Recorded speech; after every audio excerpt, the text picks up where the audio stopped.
got a phone call from a friend inviting me to a little soiree that her and her husband were putting on back in West Virginia.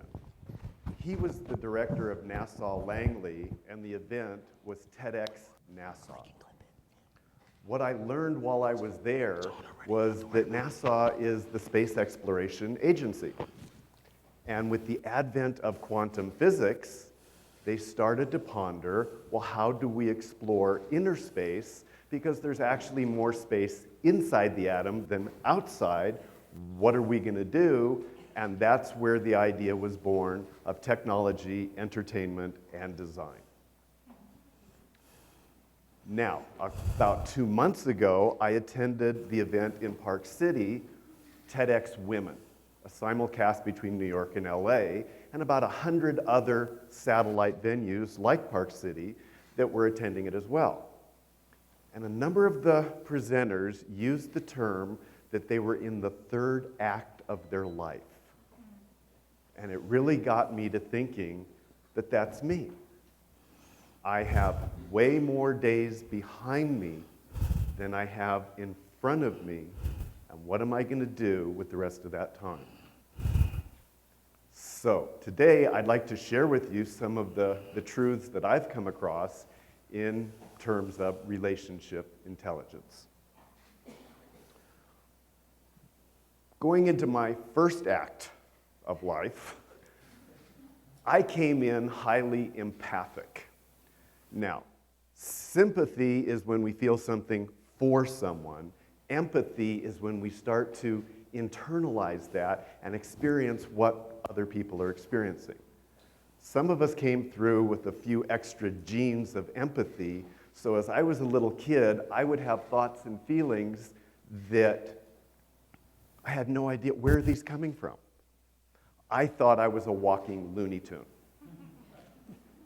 And I started watching TV and movies, and there would be these scenes where they would talk about insanity, and I'm like,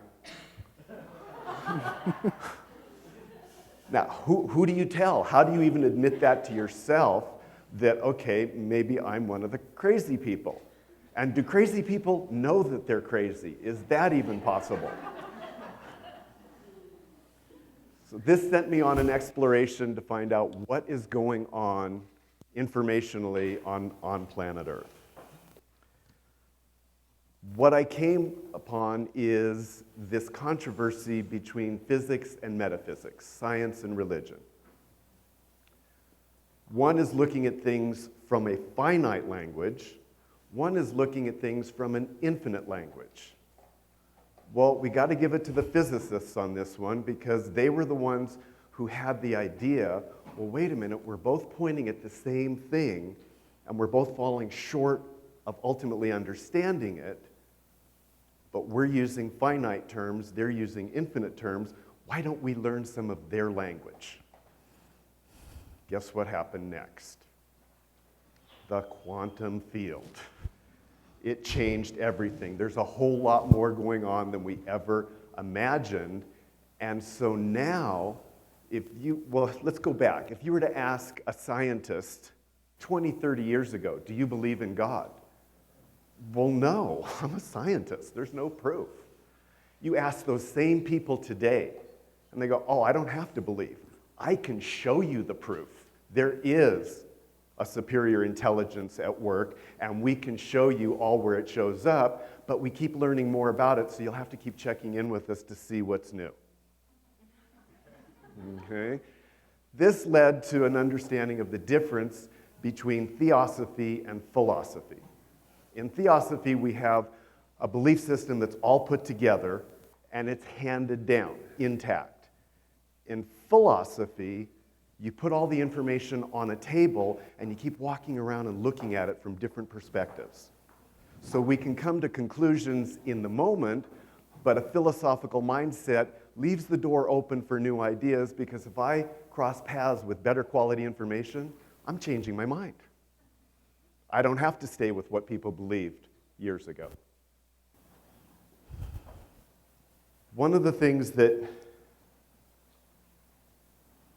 humanity was on about in terms of their belief system, as an example, is that the world was flat. New information, good information was introduced saying, no, it's not. It's either spherical or elliptical, but it's not flat. It took us hundreds of years before we were willing to open our minds and accept, okay, we were wrong, let's move on. So this is one of the things that I encourage people to do is don't hold on too tight to what has been, because we're in a state of flux or change, and we need to stay current to the new information that's coming down the pipeline. In the Old Testament, I was raised Jewish, there was a little saying in there that there was 144 million chosen. Now, I knew my name was on that list. There was no doubt. But then I started wondering, well, there's more than 144 million people on the planet. There's more than 144 million Jews on the planet. So what's the deal? And what happens to all the people whose name isn't on the list? Are you telling me that this creative being made a game where only some people win and everybody else loses? They're just extras on the set? And organized religion wasn't giving me any good answers to this. Years down the road, I crossed paths with this article on the morphogenetic field. It was a study done these islands off of Japan where they were feeding monkeys these sweet potatoes. One young monkey decides, okay, I'm done with the sand on the sweet potato. I'm going to throw it in the river, rinse it off, and eat it. Monkey see, monkey do. The more monkeys that started doing this, it became more of a norm. The weird thing is, and this is where the term the 100th monkey came in, we don't know if it's exactly the 100th, but when enough monkeys on this island started adopting that new behavior, monkeys on a completely different island started doing the same thing. And this is where they started studying that every species has a morphogenetic field that if enough of them adopt a certain ideology or behavior, the whole species gets it instantaneously. There is proof that humanity is a collective consciousness. In fact, if a quantum physicist was to come into the room right now, what they would see is on a subatomic level, we are all exchanging physical matter with one another at an unbelievable rate. And yet we're holding this idea, well, I'm up here and you're out there and we're all kind of individual. Not so much. Back in 1952, Winfried Schumann identified the vibratory rate of planet Earth. And like before when they did the atom, they thought that was the building block. They thought this was a constant. Well, years later, the thing started moving. Well, this can't be happening. But it is happening. And it's changing the electromagnetic grid of planet Earth. So what do we have that's electromagnetic? TV waves, radio waves, microwaves, brain waves. The wattage is getting turned up. This isn't a belief system, this is reality. Where is it showing up the most? Our children. They're the most open and vulnerable. So if you've got a kid playing with a fraction of a percent more than what we used to, how do they handle that? I mean, they're telling us what? We play with maybe 10% of our brain? There's some controversy, but it's somewhere around a 10 percentile. Well, what if they had a fraction of 1% more than normal? What does that do to that little being? So now there's all this stuff out there about the indigo children and the rainbow children. They're human beings that are just playing with slightly more wattage. And what do? oh, let's start throwing Prozac and Ritalin at them and get them back into some semblance of normalcy because there's something wrong.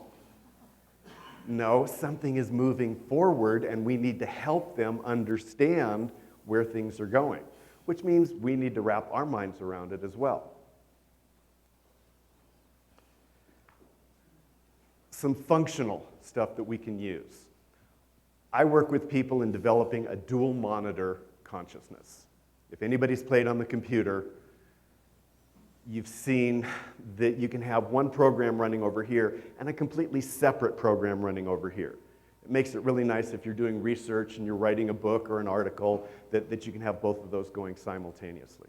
We have two sides to the brain, and we can do that with each other. What ends up happening is I meet someone new, and if I'm using the monitor that's me and my information, I'm interpreting everything about that person based on how I look at, listen to, and feel the world. The one thing I can tell you is I don't care how good you are at perception or communication, if that's what you're doing, you're not getting that other person. There's something different about who they are and the way they experience life that you're not availing yourself of. So we have the capacity to maintain who I am, what I know, what I think, what I feel, and have another monitor that is, well, who are you? And let me put your information on that monitor so that I can truly understand who you are and where you're coming from. Now, one of the things that we tend to do when we look at other people is we become our little judgmental selves.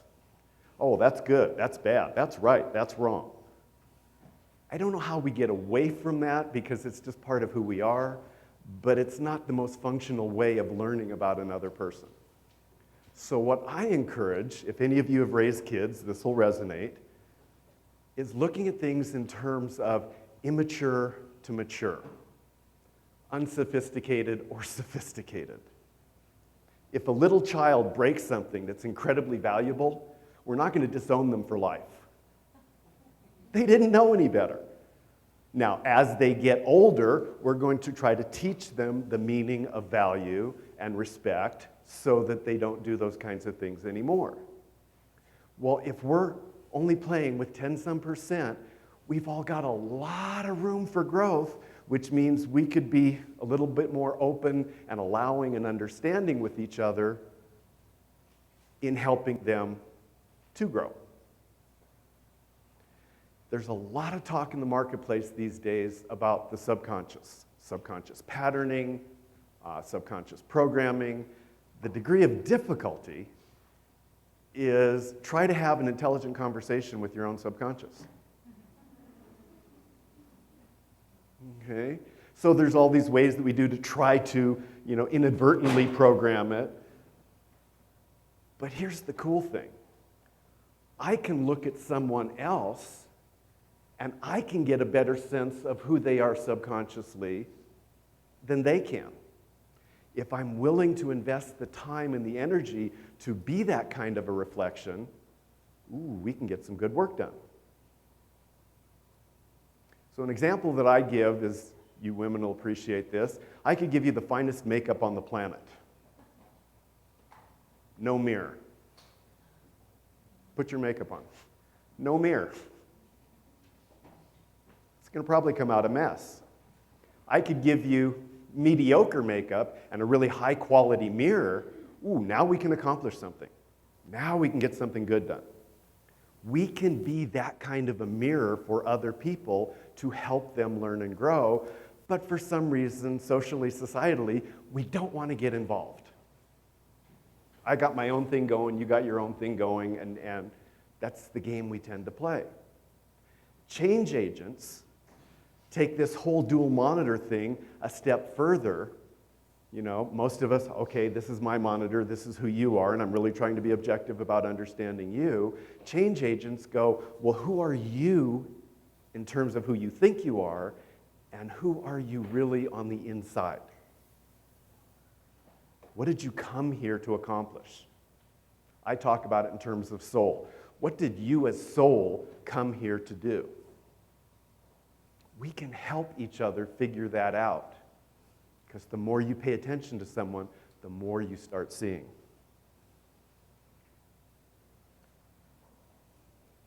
As a species, we are moving from a spiritual adolescence to a spiritual adulthood. We're starting to become more than just radical teenagers. We're starting to figure some things out and getting to the point where we can do something about it.